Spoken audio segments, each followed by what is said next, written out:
Hello' good morning guys, সকলোকে মোৰ unity ভিডিঅ'লৈ স্বাগতম জনাইছোঁ। মই বহুত দিনৰ পিছত আজি ভিডিঅ' বনাইছোঁ, 7-8 দিনমান হ'ল। এতিয়া মাক থ'বলৈ আহিছোঁ স্কুলত। এইকেইটা ঘোঁৰাৰ পৰা আপোনালোকক ষ্টাৰ্ট কৰিছোঁ। এইকেইটা ঘোঁৰা চাওক, ভাল লাগিছে না? খালি বান্ধি থোৱাতকৈ ভাল মানে খুলি থ'লে ভাল ন ঘোঁৰা, কাৰণ ঘোঁৰাটো জানিছে, ঘোঁৰা পালাটো ইমান উজু কথা নহয়। আৰু ইয়াত আছে ঘৰে বান্ধি থৈছে, মানে বান্ধি থৈছে নিচিনা হৈছে আৰু কিনাটো নাই। ঘোঁৰা কিনিবলৈ বহুত পইচা লাগে ন। তাৰপিছত ৰেলৱে সেইটো দেখাইছিলোঁ যে আপোনালোকক, সেইটো ৰাস্তাটো চব পকা বনাই দিলে। সেই ইয়ালৈকে বনাইছে য'ত ৰেলৱেৰ অলপ বস্তু থোৱা আছে। মানে এইটো আৰ্মিবোৰৰ মানে ৰেলৱে ফালৰ পৰাই বনোৱা হৈছে আৰু গাড়ী চাড়ী কিবাকিবি বস্তু যদি আহে তো নমাবলৈ। আৰু এতিয়া ইলেক্ট্ৰিকৰ কাৰেণ্টৰ ট্ৰেইন চলিব আৰু কেইদিনমানৰ পিছত। আমি কেনেকৈ পাৰ হওঁ দেখাই যাব। আমাৰতো তাত খুটা পুতি থোৱা আছে, আপোনালোকে দেখিছেই। এইকেইটা বহুত স্পীড চলিব খালি ট্ৰেইন দেই আগতকৈ।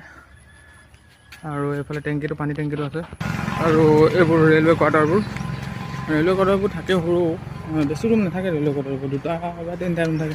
মানে পাৰ্ট কৰি দিয়ে আকৌ, এটা মানে 4টা ৰুমৰ ঘৰটোত 2টা ৰুমত পাৰ্ট কৰি দিয়ে আৰু এইবোৰ ৰেলৱে কোৱাৰ্টাৰবোৰ। টিংবোৰ ডালমিয়া টিঙে হয় কিজানি, হেভি টিং। আৰু এইটো পানী টেংকিটো ইয়াত এটা আছে। আৰু এইখন স্কুলখন সেইফালে চাব, দূৰত অলপ মই আপোনালোকক দেখাম। ধান ৰুই আছে, আপোনালোকৰ ফালে ধান ৰোৱা কিমান ভালকৈ জনাব। আমাৰ ফালেতো ধান এতিয়াও ৰুই আছে। আমাৰখিনি ৰোৱা হৈ গ'ল, মানে আমাৰ যোৱা দেওবাৰে হৈ গ'ল ধান ৰোৱা। কিন্তু এইফালে এতিয়াও ধান ৰুই আছে, কাৰণ আমি বেছি কৰা নাই ন।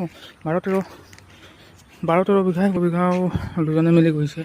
সেইকাৰণে মানে ইমান হেৰি নহয়। সেইটো ঘোঁৰাকেইটা পেচাব কৰিছোঁ দেই, তেখেতৰ ভাষাটো মই বুজি নাপাওঁ, দেখাই দিছোঁ আৰু সেইফালে ধান ৰুই আছে। আপোনালোকে যদি মই অলপ জুম কৰোঁ, কেনেকৈ ইমান ভাল নহয়, আপোনালোকে আগতে কৈছোঁ। ইয়াত ধান ৰুই আছে, মাক জীয়েক হ'ব, ধুনীয়াকৈ ৰুই আছে ধানখিনি।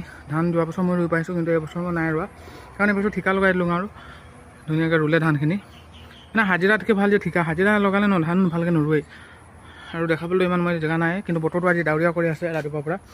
বৰষুণটো দিব নিচিনা লাগে, বৰষুণটো লাগেই জানো।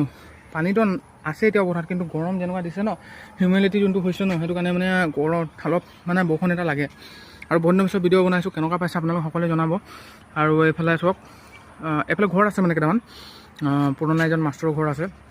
এইফালে মোক এই ঘৰটো ভাল লাগে, আকৃতিটো মানে যোনটো ষ্টাইলত বনাইছে ন, ঘৰটো বহুত ধুনীয়া লাগে চাই কিনে। ৰং কৰা নাই, কিন্তু ৰং কৰাৰ পিছতো বহুত ধুনীয়া লাগিব। আৰু এইফালে এখন গাঁৱেই আছে সৰু মৰুকৈ, এইখনক টিংৰা ফৰেষ্ট ভিলেজ বুলি কোৱা হয়। আৰু এইফালে বাগানো আছে মানে বহুতৰ। তাৰপিছত এইফালে আপোনালোকে দেখিব পাৰে হাইৱেটো একদম লাগি আছে, আৰু ৰেল আলিটো পাৰ হৈ আপুনি 50 মিটাৰ খোজকাঢ়িলে আপুনি হাইৱেটো পাব। আৰু এইটো জেগা বহুত ভাল জেগা। এইটো মানে ইয়াত ফিল্ডো আছে, খেলিবলৈ মন গৈছে ফিল্ডত অহা, নহ'লে সেই জিৰণি ঘৰত বহি থাকা। এইটো ইয়াত মানে এতিয়াতো লেতেৰা হৈ আছে, ইয়াত গণেশ পূজা কৰা হয় প্ৰতিবাৰে।